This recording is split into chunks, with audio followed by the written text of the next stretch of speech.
Welcome back. On any given night, 400 teenagers are on the streets of Milwaukee, homeless, scared, and alone. Of those kids, 70% say they were kicked out of their homes because of their sexual orientation. Today, we're going to tell you about a group trying to support young people in the LGBTQ plus community.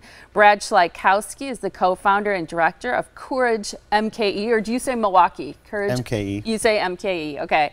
And Lisa Kimczak is coordinating a production of the Laramie Project. It's a production about the murder of a gay college student in Wyoming, and it's now the 20th anniversary of that student's death, right? That's right. Matthew Shepard was a student at the University of Wyoming and was murdered in 1998 because he was gay. And his parents have gone on to found a foundation, a nonprofit, which is raising money to erase hate in our community. They actually were very instrumental in getting the 2009 hate crimes bill passed by President Obama, and they are doing as much work as they can in the community to make sure that kids are not discriminated against, that people are not discriminated against for their sexuality or gender. And the Laramie Project is a piece that is really, really powerful and talks about how the town came to grips with that new identity that they suddenly had just because this crime happened in their community.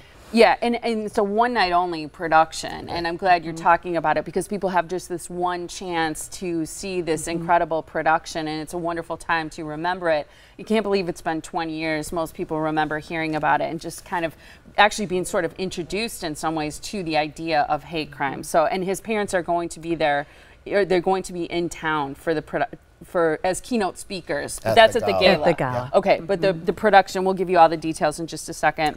Let's talk a little bit about the need for the Courage House. I think it shocks people to learn how many young people are homeless and on the streets, and why that's the case. Absolutely.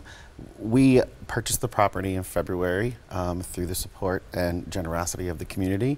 It'll be Wisconsin's first home for displaced LGBTQ plus youth, and we hope to open the doors by February. And for people who hear us say that acronym and they're maybe not familiar with it, I guess I don't want to assume that people know what it means. So it's lesbian, gay, bisexual, transgender, questioning, plus. Right. Okay, so that you're really trying to take in, I feel like the acronym keeps expanding. It does. And the reason it does is because as to not leave anybody out, but it has to do with sexual orientation. Right. Right. Okay.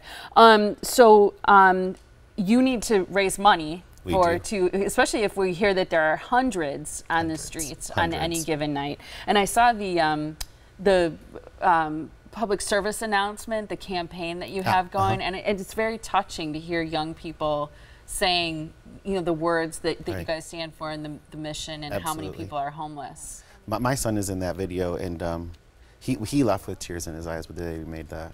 It's really, it's very powerful. That's it right there. How did you recruit people for this? We literally just put a casting call on our Facebook page. We'll be putting another one out within the next week. Our junior board of directors made up of 15 to 21-year-olds. They came up with this year's concept, and I think it's going to be even better than our years before. What's really cool about this video is some of the people that the young people you see who are talking about this are transgender, are gay, are some of the people that are impacted by this. Okay, so the one night only production of the Laramie Project, who should see this? Everyone. It's going to be an incredible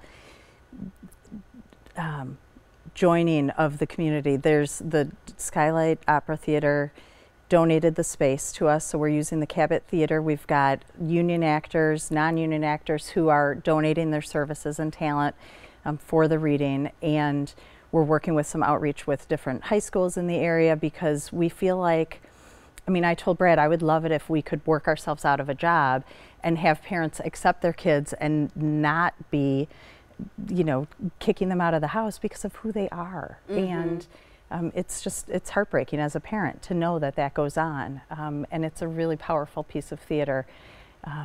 that they've put together. Yeah, and it's heartbreaking to think that a child is not only not accepted, but then also told to leave their home is just unbelievable. The gala, is this your biggest fundraiser? Biggest one of the year. Coming up. Okay, so here are the details. One night only, again, of the Laramie Project production. It's happening Monday, October 29th at 7:30. It's at Broadway Theatre Center. You can call for tickets, 414-291-7800. Tickets are pay what you can. There's a suggested donation of just $35. Again, just that one night. And then a few nights later on Friday, November 2nd, is the Courage MKE 2018 Gala.